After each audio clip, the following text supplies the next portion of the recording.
샬롬. 오늘의 말씀은 크리스찬들이 세상에 살면서 자연재해나 또는 인위적인 어려운 환경, 핍박받는 환경에서 어떻게 세상을 바라보는 가치관과 함께 우리가 선을 어떻게 베풀어야지에 대한 얘기가 됩니다. 제목은 굉장히 무섭습니다.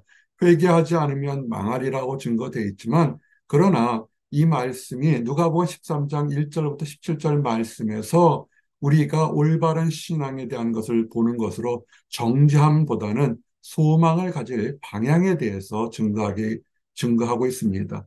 1절부터 17절에 세 가지 메시지가 있습니다. 먼저 다른 사람의 불행을 조롱하거나 비웃지 말고 우리가 먼저 회개하게 되고 열매 맺지 못하는 무화과 나무는 어떤 일을 겪을 것인지, 그리고 종교성에 치우쳐서 하나님의 뜻을 깨닫지 못하는 어리석은 일 하지 말라는 그런 약속의 말씀이 있습니다.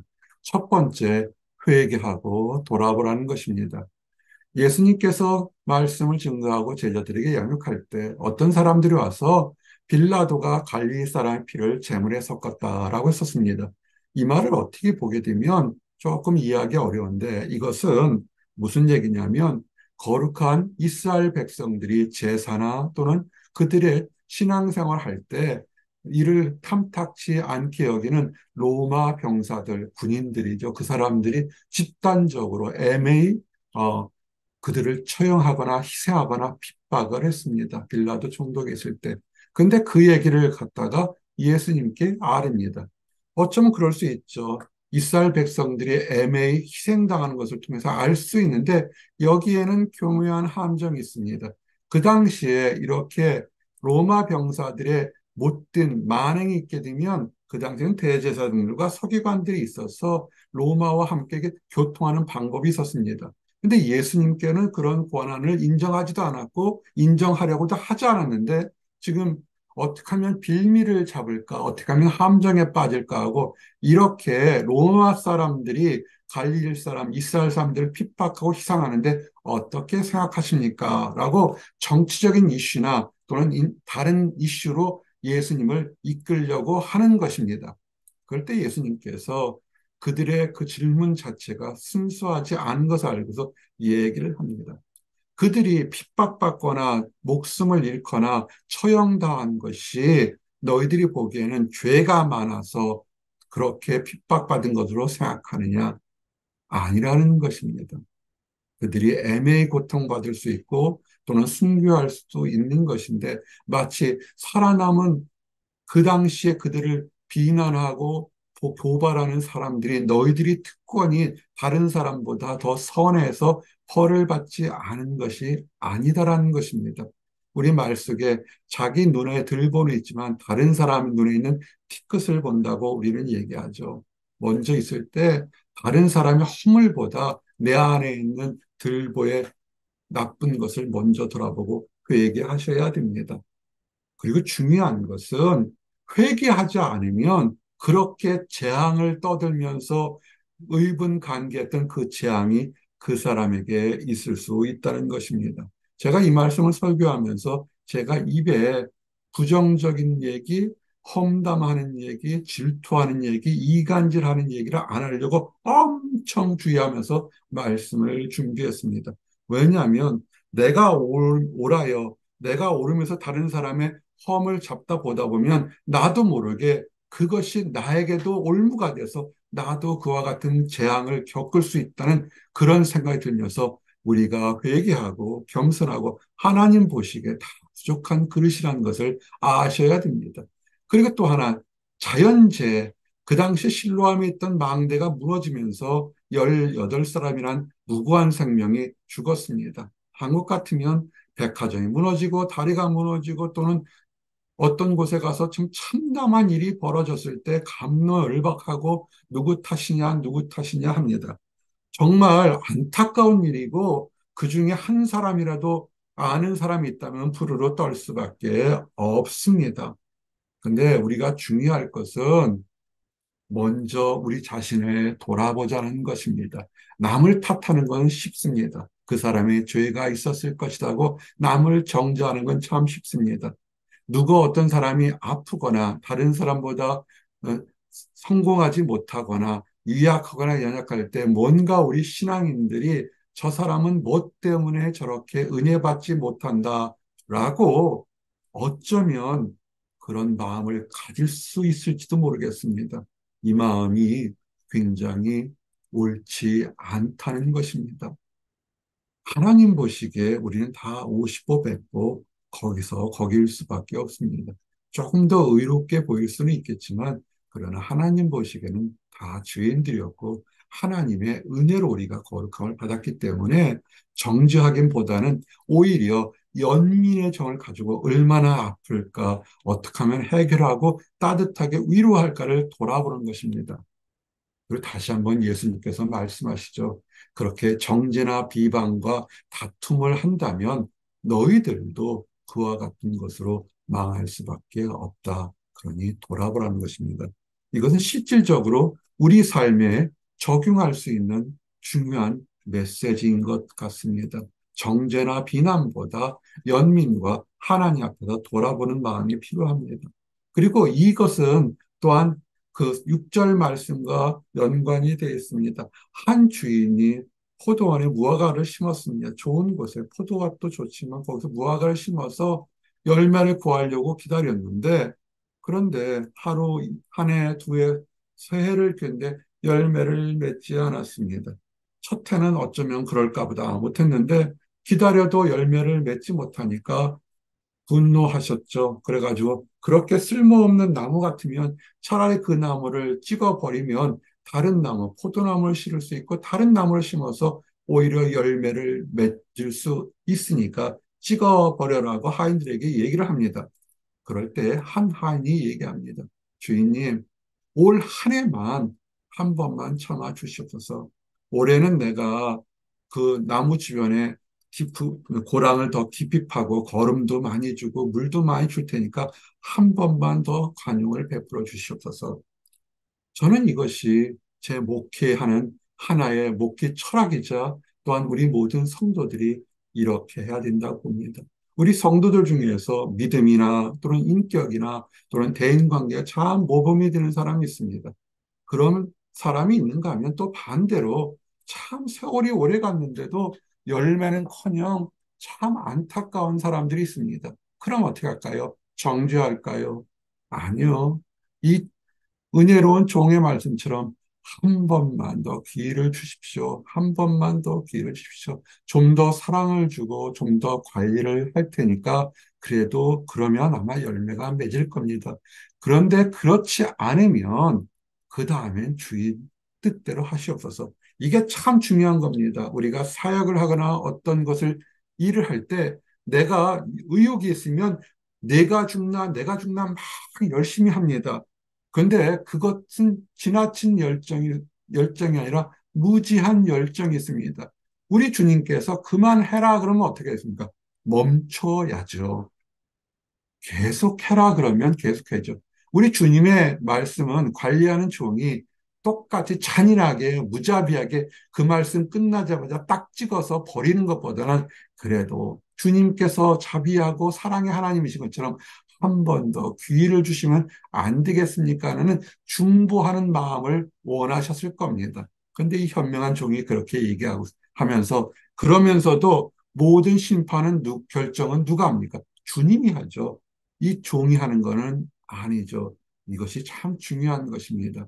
우리가 최선을 다해서 우리가 학업을 하든 연구를 하든 자녀를 돌보든 직장을 하든 열심히 해서 한 번 더 한 번 더 해서 아마 결과를 얻을 수 있을 겁니다. 그러나 열매를 맺히지 못한다 해서 낙심하지 마십시오. 그 모든 결과는 주님께 있는 것이니까 우리는 좋을 때나 힘들 때나 한 번 더 주님 안에 간구하면서 은혜를 간구하면서 하루하루 사시면 됩니다.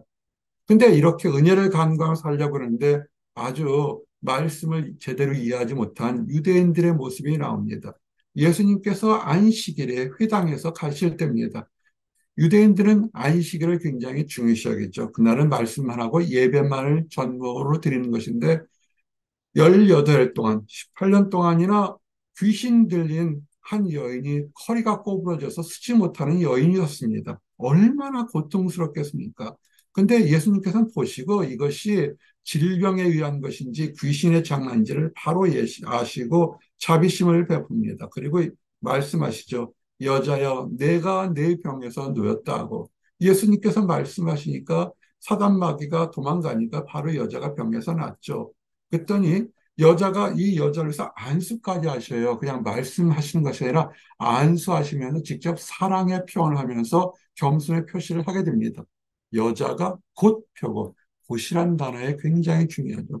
예수님께서 능력으로 펴시니까 여인은 뭡니까? 바로 하나님께 영광을 돌립니다. 우리 하나님의 사역하는 나와 여러분이 왜 하나님께 간구하며 여러분의 자녀들과 가정들과 교회와 이웃들을 위해서 그렇게 귀신도 쫓아내고 중보 기도도 하고 사랑을 베풀까요? 응답받기를 원하는 것입니다. 맞습니다. 여러분 모든 사람들이 응답받기를 원합니다. 작은 목자가 청년 사역하면서 응답받기를 참으로 많이 강조합니다. 직장을 얻고 가정을 얻고 자녀들이 양육하기를 위해 기도합니다. 이번 주에 한 청년을 만났죠. 결혼 전에 결혼 상담을 했던 청년이 이제는 자녀를 낳아서 그 아이가 고3이에요. 보스턴에 잠시 동안 방문했을 때 그 아이들의 또 축복 기도하는 그런 시간이 있었습니다. 뭘까요? 그들이 잘 되게 되면 제가 무슨 이익을 볼까요? 아닙니다. 이 여인처럼 그들이 형통할 때 하나님께 영광을 돌리고 그리고 바라는 것이 있다면 그들이 어려운 가운데서도 하나님께 영광을 돌리는 더욱더 성숙된 믿음을 갖기를 원하는 것이 작은 목자의 목회 방점이고 주님도 마찬가지일 것입니다. 그런데 회당장이라는 사람이 분을 냅니다. 아니, 일주일 동안에, 6일 동안에 일 있는데 왜 꼭 안식일에만 고칠 필요가 있느냐? 6일에, 나머지 6일에 병 고치면 되느냐? 안식일에 고쳐서 안식일을 그 금하는 것을 하는 것을 왜 하지 못하느냐 얘기를 합니다.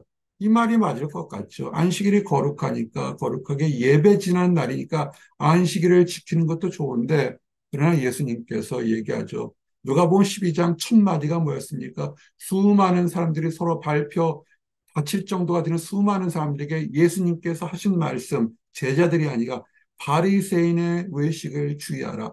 지금처럼 얘기가죠.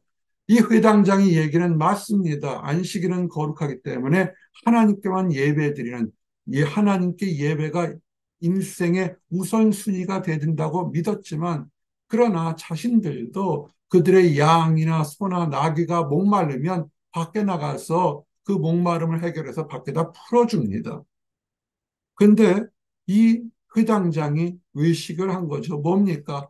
18년 동안이나 18 동안이나 귀신의 얼거매에서 고통 속에 있었을 때 왜 그 고통에 있는 여인을 한 번도 바라보지 않았습니까? 나머지 6일 동안 병 고치라면 회당장도 6일 동안에 가서 고쳐줘야 되는데 아무 18년 동안 아무것도 하지 않고 지금 예수님께서 병 고치니까 그것을 가지고 트집을 잡는 것입니다. 그리고 자기 자신들은 소나 양이나 다른 가축들 때는 목마르고 문제 생기면 그때 가서 다 일을 합니다. 즉 자기 필요를 위했다는 안식일이 뭐고 중요성을 따지지 않지만 하나님의 거룩한 행사가 일어나는 것을 오히려 안식일에 일을 했다고 트집을 잡는 겁니다. 그래서 예수님께서 이 딸이 안식일에 노임을 받는 것은 당연한 것이더라고. 즉 안식일에도 선을 행하라. 그런데 말은 뭘까요? 우리가 하나님께 예배를 드리고 거룩한 건 좋지만 그 모든 예배가 선을 행하는 이웃과 하나님 앞에 선을 행하는 모습으로 나가야 된다는 것입니다. 종교성이 아니라 하나님이 말씀하신 사랑을 실천하고 하나님이 주시는 말씀에 감사하며 살라는 것이겠죠. 이제 말씀을 정리합니다. 누가복음 13장 1절부터 17절은 실질적으로 우리의 삶에 적용할 수 있습니다. 세상에 자연재해는 무수히 많습니다. 신문에 보면 매일같이 안타까운 일들이 납니다. 나는 그런 일이 있지 않고 나는 형통하고 좋은 집에 살고 좋은 자녀들과 있으니까 나는 행복합니다. 라고 감사기도 드리겠습니까? 감사할 수 있겠죠. 그러나 우리가 선해서 그렇게 재앙을 피하는 것은 아닐 겁니다. 하나님의 뜻이 있으니까 오히려 겸손하게 하나님께 주신 축복 감사하고 슬픔과 어려움을 겪는 사람들의 마음을 심파시를 가지고 하나님의 위로를 기도하셔야 됩니다.